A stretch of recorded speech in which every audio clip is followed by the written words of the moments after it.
សួស្តីបងប្អូនអរគ្នាហ្នឹងហើយបន្ទាប់ពី admin បានផុសប្រហែលវីដេអូមុនទាក់ទងជាមួយនឹង AutoCAD មានបងប្អូនយើងគាត់ចង់ឲ្យ admin បង្ហាញពីការបង្កើត Express file ហើយនឹងការទាញយក Express file ហ្នឹងយកមកប្រើប្រាស់ហើយថ្ងៃនេះ admin នឹងបង្ហាញពីការបង្កើត Express file ហើយនឹងអត្ថប្រយោជន៍នៃការប្រើប្រាស់ Express file ជាដំបូងឡើយ admin មាន layout មួយដែលចង់យកមកបង្ហាញជាឧទាហរណ៍ជាក់ស្ដែងឧទាហរណ៍ថាadmin មាន layout បែបនេះទទួលបានពីខាង civil team ឬក៏ main contractor របស់យើងដែលគេប្រាប់ថានេះ admin ទទួលបានបែបនេះជា block អីចឹងទៅជា layout ជាប្រភេទផ្ទះល្វែងអីចឹងទៅហើយមុននឹងឈានដល់លម្អិតតាក់ទងជាមួយនឹង Express file admin ចង់បង្ហាញចំណុចទ្រុសឲ្យបងប្អូនដឹងគឺអត្ថប្រយោជន៍ Express file អត្ថប្រយោជន៍របស់វាគឺត្រង់ថាពេលដែលយើងមាន Express file នេះយើងមិនបាច់ keep វាមិនបាច់រក្សាវាជា block ក៏បានដែរជា line ជាអីធម្មតាក៏បានដែរហើយពេលដែលយើងមានចំណុចកន្លែងណាមួយផ្លាស់ប្ដូរពេលដែលយើងយក Express file ទៅប្រើនៅក្នុង drawing ថ្មីវានឹង load update ឲ្យយើងដោយមិនចាំបាច់ copy អាហ្នឹងយកទៅដាក់ drawing ថ្មី copy អា drawing ដែលយើងកែផ្លាស់ប្ដូរហ្នឹងយកទៅដាក់ drawing ថ្មីទេគឺយើងគ្រាន់តែចុច upload វាទៅវានឹងកែ automatic ឲ្យយើងឥឡូវ admin នឹងបង្ហាញមើល admin ទទួលបានមក block បែបនេះឥឡូវ admin អត់ចង់បាន block ទេ admin extract បំបែក file នឹងចោលអីចឹងណាហើយបន្ទាប់មក admin យក file នេះទៅដាក់នៅក្នុង drawing ថ្មីដែល admin ឲ្យឈ្មោះវាថា Express file ហើយពេលដែលយើង save file នឹងផងដែរយើងត្រូវដឹងទីតាំងរបស់វាដែរថា file ដែលយើង save ទុកហ្នឹងនៅកន្លែងណាឥឡូវ admin នឹង save ទុកលើ desktop នៅក្នុង folder engineering work admin ដាក់ថា Express ក្រោប floor ចុះជា layout ដែលយើងត្រូវយកទៅធ្វើការនៅពេលខាងមុខទៀតឥឡូវយើងមានបែបនេះExpress file របស់ admin មិនមែនជា block ទេឃើញអត់មាន part ខ្លះ block part ខ្លះជា document ធម្មតាជា object ធម្មតាទេឥឡូវ admin ចូលទៅ layout ថ្មីចូលទៅ layout ថ្មីដើម្បីទាញយក Express file ហ្នឹងទៅប្រើនៅក្នុង layout ថ្មីហើយប្រយោជន៍វាយ៉ាងម៉េចឥឡូវ admin save អានេះដាក់លើដូចគ្នាដាក់នៅក្នុង folder engineering work ឥឡូវ admin ដាក់ថា lighting system admin save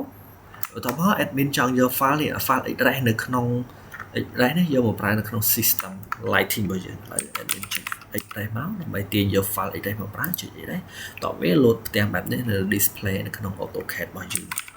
បន្ទាប់ពី load បែបនេះបងប្អូន select ចំហើយនេះវានឹងឃើញពាក្យថា attach DWG បងប្អូនចុចលើវាទៅបន្ទាប់មកយើងទៅរក file មិញ admin ដាក់នៅលើ desktop folder engineering knowledge